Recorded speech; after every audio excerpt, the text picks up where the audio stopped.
All right, let's find out what battleground we'll be rolling into for the second game of the series. Because Towers of Doom was good, Cursed is banned, as well as Braxis. The Sky Temple will be the second game of our best of 7. Sky Temple. Okay, global emphasis. This is something I believe that the Abathur and the Dahaka are going to be very highly contested here. Aside from that, we really have no idea what these teams have prepared for us, and quite frankly, I'm just excited to see what it's going to be. I mean, I'm ready to rock and roll whenever because, yeah, it's frankly a series where the global meta is interesting. Like, just looking at Open Division, we saw a lot of Lost Vikings this year, which was super weird. I don't know that we're going to see it here. In fact, I'd be quite surprised if we did. But as you mentioned, Abathur, Dahaka, very much going to be highly contested. But then we have to look at those big flat engage heroes like the Anubarak and the Diablo from Stronger, right? Like. I think even just the Greymane as well, the new Greymane, we were talking about the early strengths of that composition. You get onto a wall. This is Sky Temple, folks. So if you take down a wall early, let's say top wall, and then you control top temple, you get a fort. That means you're a level up. And then you just continue to snowball off of that. Both of these teams have shown prominence to run those styles of draft. We just got to see what we're going to see here. Sky Temple, game number 2, PSISTORM up 1 game. What's it going to be for this ban for No Tomorrow? Probably another Medivh here. True. Kaka, you were correct. Is that what the Ravens sound like? Yeah. Just like that. Oh, yeah, of course. Perfect. Okay. PSISTORM, they banned Maiev in the last game. Would not be too surprised to see them continue that trend. That's something we'll see them first pick if she's available. True. But they did select the map once again, so they are that second pick. Both of these teams like the hero. We've seen PSISTORM run it as well. Honestly, they really like that hero. Yeah. Is this one going to be? So it is the Abathur. We were talking about how good he is on this map in general. This map, any big map basically, or any map that really plays into structures, this map, of course, you channel those temples and it just directly attacks structures. So having that Mule Cha to just heal it back up is super fantastic. The respect ban on Diablo. So here's my question, though. If you're going to respect ban Diablo, are you going to first pick Anubarak? Because this is actually quite tricky when you look at the side of PSISTORM Gaming. If a noob is left open, do they go Noob? Do they go Dahaka? Do they go Whitemane? Do they go Deckard Cain? There's like a lot, or do you go Tyrande? There's a lot of big picks that are appealing. Giant thinking emoji. I'm not actually sure what you end up going here. PSISTORM Gaming, what is this next ban? Do they get rid of the Dahaka? Like, is that what they do? They get rid of the Maiev. Okay, so yeah, as we mentioned earlier, No Tomorrow just first pick it. That was kind of the obvious ban, but I was wondering if they just clean slate, get rid of those powerful globals, but it's Genji instead. Interesting. So they could go. I expect support plus either Dahaka or a noob here. Could very well be. The Whitemane looked super good. Elheim played it amazingly. I think my only criticism was one intercession where he missed a drag because he pre-cleansed. But you can't really get mad at a support for trying to pre-cleanse an engagement because that's just on top of it. You got the Yrel and Whitemane, so not deviating anything from the norm. And in a best of 7, if you don't have to show anything more and you can still keep taking games, you're just putting yourself further and further ahead when it comes to tempo. They just said, you know what? They just played against a global without a global. Had no issues. They're like, you know what? You can have Dahaka. We don't care. Take it. They're not even going to take it. Blaze. Stay a while, listen, and blaze. Those are different sentences, by the way. Yeah. I do like the fact that they prioritized this Deckard Cain a little bit earlier here. I think that's going to be just really good for them to have that because it would be banned out otherwise, I feel. Yeah. And interesting, though, that you just run the Blaze over a Dahaka in this exact situation. Yep. Perhaps the Blaze is going to be operating as a... We'll see. But if we looked at the last game with the Hyperion and the Purification Salvo, like they're throwing all these big cooldowns at once, Bunker would shut that down completely. The ETC ban, absolutely genius, because when you run that Blaze and you show that you're not willing to take the Dahaka right then, right there, that means that you're willing to run the ETC as your stage dive global on this map. And PSISTORM know it. They ban that one off. They've got the Anub. They've got the Greymane. We talked about the strengths, not only of this composition with PSISTORM, but also on this map. I think this is huge for PSISTORM Gaming. We've been seeing a little bit of Blaze main tank, right? With just the adjustments at level 1. Do you expect that to be a possibility here if they still wanted to run Dahaka? I actually think that they wanted the ETC, and this is just a huge power play by PSISTORM. That's exactly what I think happened. No Tomorrow now, they can salvage this by, yeah, basically putting Blaze where you mentioned, or just running a, so they are going to do that, just running a more standardized offlane. Cool. Running Sonya over a Dahaka again when you have the global advantage, to me, is suspect, but it's what they want. Yeah, they're going for it. Cassia's great here. I mean, versus the Greymane, it's a strong matchup. They've got some great options just for that big damage, right? If you land that Ancient Spear, the Jet Propulsion, that really hurts as Whitemane, as Greymane, you name it.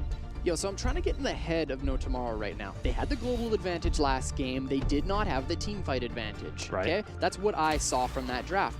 So they run instead just a full team fight in order to beat PSISTORM at their own game instead of electing to have the global advantage. Perhaps that's what we're seeing here from No Tomorrow. But that last pick, Gul'dan, my favorite hero in the game. I'm so happy about that pick because, like, Jet Propulsion isn't like the scariest engage in the world. You can't Dwarf Toss over. I mean, Dwarf Toss, you can go over the wall. Jet Propulsion, you have a linear path. You can be blocked by another hero, and keeping that Gul'dan safe, like, there's like a maybe a 15% chance we see Leap Sonya. Seems super unlikely, but Gul'dan, if you can't collapse on him, he does so much damage. Yep, and also talking about the Jet Propulsion, the end of it is very predictable. Of course, it has a set distance, so you can always fear off the backside of those engagements and find blow-ups before the bunker can even show up. We actually saw that happen in Europe just earlier today. Such big horrifies. Again, my favorite hero, my favorite heroic in the game, so I am so pumped to see my mans in this game. He's your number one? Yes, of course. Okay. Goldad is what I call him. Goldad. Yeah, no, obviously very powerful in the mage pool. We're going to see another great game too, I feel. Predictions, Kala? You know, I said No Tomorrow last time, but I feel like PSISTORM got everything that they could ever want. And I think they got the momentum. I think they got the tempo. I'm giving it to the boys in red. Okay, it's time to hop on into Sky Temple. I agree. I'm going with PSISTORM here. But let's introduce our blue team. We've got a composition with Tomster on Cassia, Deckard Cain played by Akaface, Jin on Sonya, Blaze can be played by Casanova, and Jay Shrite on the Genji. On the right, in red, up one game in this best of 7 is PSISTORM Gaming. We got NSJ on Gul'dan, Hiskua playing the Greymane, Enavir on Yrel, Elheim on Whitemane, and Stronger on that Anubarak. So it is that new habits build for Casanova on the Blaze. Yep. Playing that main tank. And that'll make the difference, right? You know, just having that unstoppable. Absolutely. Corruption, Echo Corruption picked up here. We'll keep our eyes on that quest completion. See how fast we can see him complete that here. So one scary thing here about the Gul'dan, because, you know, it isn't a hero we see too frequently, so we can talk about it, is the fact that Sapphire is the talent of choice here for Akaface. So he has a reasonable way of locking down the Gul'dan if he's able to find that Sapphire, able to find that Scroll of Sealing, because then that gives hit confirm for the Genji. Immediately get onto that backline, start chunking out the Gul'dan, maybe even find a pick like that. So we'll have to watch out that little, you know, micro engagement between the Deckard Cain and the Gul'dan.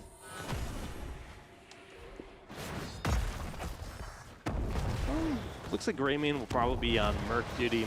He's going around the backside, just kind of staying out of vision right now. And yes, they're actually going to go for a very early night camp. This is something that we've seen more and more common, just teams starting to kind of go for this play, trying to get the early power and early damage done rather than, you know, trying to utilize it during the temple phase, because it's fairly easy to deny the damage anyways.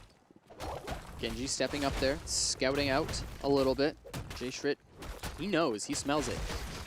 He knows that those bruisers are getting taken, and of course, this is the strategy that you have with this Greymane. I would expect him to be top lane with that Anub right away. Whitemane already making that rotation up top. Gul'dan going to be quite safe down bottom, and this can actually win you a game on Sky Temple. If this strategy works out properly, you get this wall, you get the next temple, it is huge, and already PSISTORM are onto this wall. I love it.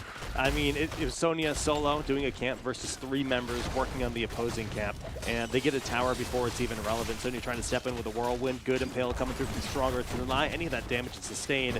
They get, you know, decent DPS done to the wall. Nothing crazy. Yep. No Tomorrow scouted that one out. They knew exactly what was going to happen. It is very predictable with the style of draft that PSISTORM is running. And No Tomorrow, make sure it doesn't happen. Yes, they go down a single tower, but that could have been much worse against a lesser team. bottom lane, we saw Blaze actually getting a ton of damage on his cooldown, but level 4s picked up Consume Souls, double tapping the minions to sustain during that, and as Yrel takes charge in the bottom. Genji rotating onto Gul'dan could be dangerous down in the bottom half. We do see Stronger taking a fair bit of damage from Jin here. The burrow up. He has to be careful here. Anubarak definitely not as tanky as his previous pick in that Diablo, so Stronger does have to be a little bit cautious, you know, stacking up that level 1 talent, farming globes. Only 3 globes right now for Stronger, which is not good. No, it's not really ideal. bad, actually. Yeah.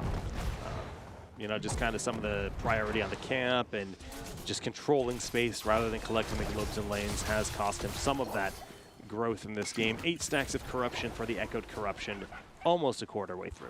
And that has the potential to really hurt him in the late game. We can even draw the comparison. We have a solo laner who has 7 globes and a rotate hero that has 4 now. Oof. That is a bit of a problem. PSISTORM Gaming with control over mid. Meanwhile, top is channeled here for No Tomorrow. Getting a lot of damage to the top lane, mid controlled by the side of PSISTORM Gaming. Gul'dan's the one that's kind of keeping the pressure on the lanes. No one able to rotate as they have eyes on Genji, so he's perfectly safe to step up and clear that lane the way he did, actually going down bottom. Jin also stepping in, trying to take control over this watchtower, but it's certainly not going to happen when Anubarak is sitting on that point there. Level 7's coming through for PSISTORM Gaming, but nothing too crazy here in this game number 2, No Tomorrow. Just playing the pace of the game, getting that top, and honestly, very, very even.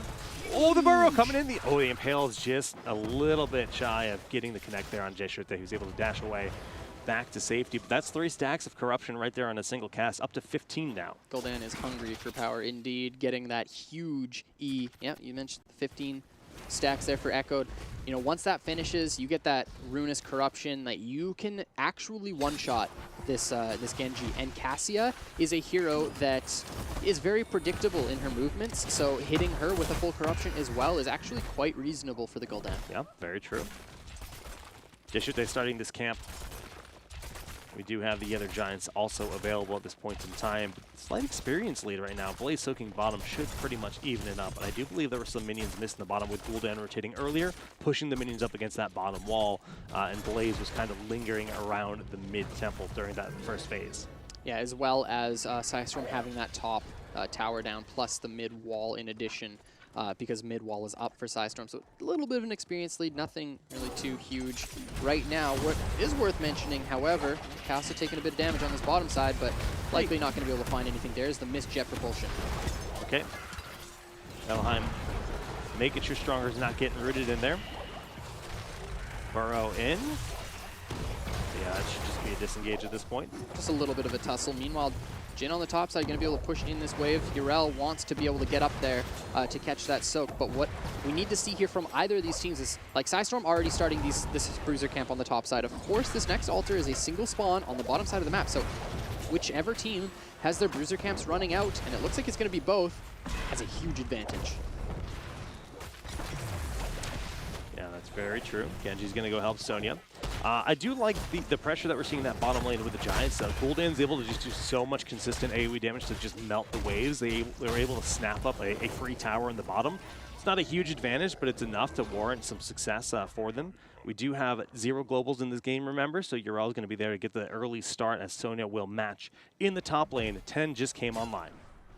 There we go. We're going to see this skirmish top here. Yrel versus Sonya. Bruiser Camp versus Bruiser Camp, and PSISTORM with their 10s are stepping in. The cocoon is available, and Casanova is caught between a rock and a bug place. Tomster gets engaged on, and Cassia goes down. Bunker just could not get there in time. Beautiful control from Stronger there, just literally holding all the space they needed.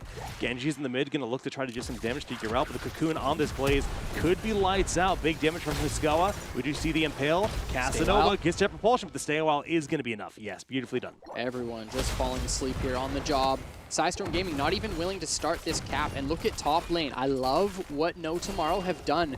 With being down a hero, they send up the Genji to force off Yrel with that Bruiser Camp. Fantastic job, because off of losing, you know, PSISTORM hadn't started channeling, so they just straight up went up a fort there. huge plays by No Tomorrow. Yeah, forcing Gul'dan to go back, has that AoE clear to deal with it, but now they're actually at a hero deficit with Genji being able to rotate down very quickly. They can collapse. They actually need to back up here. Jin could lose his life, but still the members remaining of PSISTORM have to back up and concede the rest of this point. So it ends up being, honestly, again, just favorable here for No Tomorrow. Experience a little bit in their advantage, but top lane's going to be able to push in here for PSISTORM Gaming, so it's going to be equalized quite well. I loved what No Tomorrow did with their macro there. Yeah, no, min-maxing a bad situation, right? Casanova, again, will be dove on. We do see Big Root attempted here. Stronger not going to risk it, just burrowing back to safety. Here we go. Rotates now, yep, between mid and bottom, just looking to control this space as best as possible. 13s will be coming in very soon, and PSISTORM Gaming are looking to get aggressive here, especially with Jin showing on top lane. This is a guaranteed 5v4. So nice little takeaway here for PSISTORM Gaming, though that should be quite easily cleared out by the members of No Tomorrow. Yeah, they're grabbing a little bit of experience, denying an option for the enemies. True. They get a globe for Stronger too, which is nice. Up to 16 at this point, 29 stacks of Echoed Corruption. Which is pretty good. Yeah, no, once that completes, it's such a different ballgame. Absolutely. The damage potential from this hero is absolutely massive. And we're seeing it Stronger dropping those beetles, which starts tanking. Akaface getting engaged on the cocoon drop. Stronger just basically zoning for his allies. He's so willing to do that, right? They just want the fort. And he's just going in hard. We do see the fear going in once again. This time we do have the bunker in place in time. NSJ taking too much damage. The heal's coming through. Oh, big damage from that corruption. And Genji's the one that falls. NSJ with the turnaround, but Stronger too deep. Falls himself. Greymane on Akaface trying to find another kill with that disengage, having the stealth. Able to retreat with the team, but the root will connect on Yrel. Yrel's hard to kill. Potion in place. Actually just willing to just die there because the support of PSISTORM Gaming was just too far away. No Tomorrow really turned that one around, and we have to talk about that bunker. That was such fantastic placement there, and it basically allowed members of No Tomorrow to just jump in, stay alive for a little bit longer, though Genji did die off of it. It was such a fantastic placement, and we actually saw the bunker miss earlier, and it resulted in a kill and no trade. So nice job for finding that bunker this time around. We are dead even, but the double temples both going to No Tomorrow right now, having the hero advantage, having the control of the map as members head to Hearth, back to kind of top off. We're going to see the emphasis put on the bottom half. Jin spin to win here. On the bottom side, Yrel represented top. This is just a trade. And like, I just love the respect we are seeing from both these teams. Speaking of which, Stronger looking to make that engagement, but that's Wrath of the Berserker, so Sonya's just going to be able to walk away from this one. Wants to keep it up, though, in case something happens. Meanwhile, topside, Yrel just trying to mess with the members of No Tomorrow. Such an even game number 2 here, Jake. Yeah, structurally it's looking pretty darn close.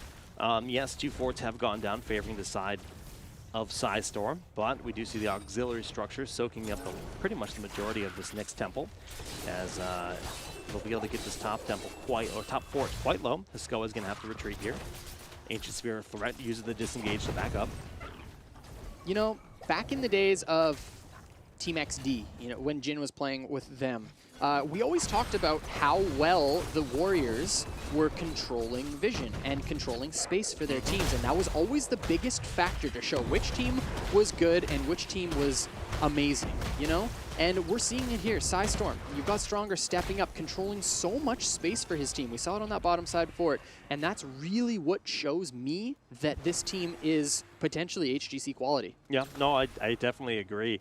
There's a lot of just little decisions that come into play. Some of the ways that he uses beetles too is like super on the spot innovative to me. That just feels really, for vision, for soaking tower structures to save an ally, we see it all happen. Winnie's on that Anubarak, and actually looking for the engage here, Casanova, trying to get him to force that bunker out early. Yrel diving onto the backline. There goes the bunker. Genji did go deep for a minute, but yeah, that bunker has been forced. If they can continue the fight, this could be big for PSISTORM Gaming. PSISTORM do have that spell shield as well, which is absolutely fantastic. Getting that spell armor, helping out here. There is the cleanse onto NSJ. He's in a bit of trouble, but also Enavir popping that heroic X-Strike coming in huge. Oh! But Jay Schritt is in a lot of trouble. One more auto attack, and he has to be way more careful in these fights. The burrow onto 2. Big damage coming through as NSJ has to back up. Retreating Tomster goes down, however. The self-sustain of NSJ is too much. Stay a while and listen. stops any further aggression, but the wall should go down here, Kala. That is 2 dead, and PSISTORM Gaming with their level 16s are pushing in. No heroics available at this point. We are seeing absolutely massive pressure go out onto the Gul'dan because of this Deckard Cain, but Genji can't pick up those kills. PSISTORM are just playing it too well. Every single one of these fights, Jake, have been taken in a wave, which means Gul'dan can use that Consume Soul to get that burst HP. Such a huge difference. Exactly, and you've got the Health Stone as well. Gul'dan is tanky as heck. He is. And putting out huge numbers in the process while that he's become the focus point for the Genji. With the X-Strike, Yrel helping out there and just helping confirm the kill on Genji as well. 16-16 right now, but you know, with that top Night Camp being stolen, the top 4 being cleared out, we're now looking at a big potential for PSISTORM to just take control of the game. No Tomorrow, though. They do have bit better timings with their heroics, so they know that this Ardent Defender is going to be down for a little bit more. Anavir stepping up here, so reasonably, No Tomorrow can try to take a fight in the next couple of seconds. Okay, that Corruption with the Echoed Corruption did a ton of damage to Casanova. Potions flooding out into Casanova's body. Drinking like a maniac here. Casa trying to stay alive, but as you mentioned, that front line pressure that PSISTORM Gaming are providing. Who do you kill? You can't get onto this Gul'dan. Speaking of which, the spear does land. Look at Akaface's health bar from these corruptions. So huge. It is good to point out that the mid lane is pushed out. We've actually seen No Tomorrow allow it to push in because they want to deny that self-sustain from the Gul'dan on the minions. But they just have to back up anyways. Just too much pressure going in towards them. They don't want to risk continue soaking up all that damage. The sustain, damage, and healing on the side of PSISTORM Gaming is just too much for No Tomorrow to deal with right now. And he's stepping in, just getting some vision for his team right now. Here comes the Jet Propulsion, but it is predictable. Now the root, here comes the Unstoppable. Okay, the tanks are deep right now, allowing the backline to be completely secluded, but the fear is huge, and they get the damage on Casanova, forcing out the bunker. Yes, that bunker is going to be up for a minute. The stay a while is huge. Casanova jet propulsion in onto the tank, but they do end up forcing him back into the bunker. 0 HP left as they get the kill. Jhin is super low as well. Casanova just eating all the damage from the poison. That's a triple kill. That's 3 down. PSISTORM Gaming finding the kills in this fight. This is going to be a very free boss. Jake, holy crap, look at that minion wave on bottom side. It is that is and Whitemane is on the team of the red side, so it all makes sense here. This boss is going to be running down. They could very well take the first keep of the game. I think they will. Top is opened up for a later push in the next temple phase. If they confirm bottom here, their advantage is huge. Their progression towards 20 is going to be monstrous. But they're going for the split. It's already opened up. They have the beetles to soak here. Exactly. And this Anubarak value is shining through right now. So good. That's why we saw No Tomorrow take it away in game number 1. PSISTORM Gaming looking to pick up that first keep. The Corruption just evaporating this minion wave, and PSISTORM with the power play here. They're not even skating. Oh my goodness. Bottom wall is down. Boss is still at 90% HP. Minions behind it. Gul'dan throwing in big damage. Corruption just melting Akaface. Goodbye, Blaze. Bunker not even considered. His go is very low, though. They get to sustain through at the last minute. Big fear onto Tomster. He's low. We're going to see Yrel jump in, get the body blocks. The ball lightning is actually tearing through Anavir, though, and Anavir will go down. Jumping in, looking for Jhin. They get the kill, but Genji going in for NSJ. Trying to find the deflect kill. Stay a while and listen, slowing them down. NSJ is super low in that pit. Jay Shrinte will go down. This keeps going to fall to the boss. This is huge for PSISTORM Gaming. Akaface is the next target. Jumps in, is his squad. Boom, bang. Drops down all members of No Tomorrow. That's a 5-person team wipe, and PSISTORM with their boss push in. Level 20 advantage, looking for that game number 2. Came into the studio today, and all the guys here at the HGC studio said, you know, do you guys think PSISTORM have a chance? Yes, they do, ladies and gentlemen, because they are up 2-0. And I gotta say it again, when they first came to NA, we were like, they moved here? They think they're good? They didn't look good. No. They didn't. But they have improved so rapidly and so fast, and you can tell that they have been just living and breathing the game and working so much harder than their opponents. I thought the hyperbolic time chamber was not real, but this team has actually proven that we're wrong. It exists somewhere, and they are training within it. You said it was in Virginia, somewhere over there. It all makes sense now. Exactly, it's somewhere over there, because we have seen such an insane development in PSISTORM Gaming. They're beating an HGC team right now in this best of 7, up 2 games, ladies and gentlemen, and we saw them fall. They placed 6th place moving into the playoffs for the Open Division. Then they climbed through the playoffs, and they looked like a brand new team. Bringing on Elheim has just provided so much for this roster. I mean, he's the shot caller, he's their support, and the team, the way they draft, the way they play, it just feels so fluid for them. And well, you guys are seeing it right now. It's looking fantastic. And to me, so far, PSISTORM haven't even shown anything. They've literally just run the same draft, you know, minus or plus a Gul'dan. Like, it doesn't matter. You run that white main in URL, 1-2. We haven't, and they get the obvious picks in their Anubarak and Grey main. They literally have not shown anything yet. Yeah. And we know that they've got pocket strategies, and so do you. So We might see them today. We'll find out after a short commercial break. We'll be right back.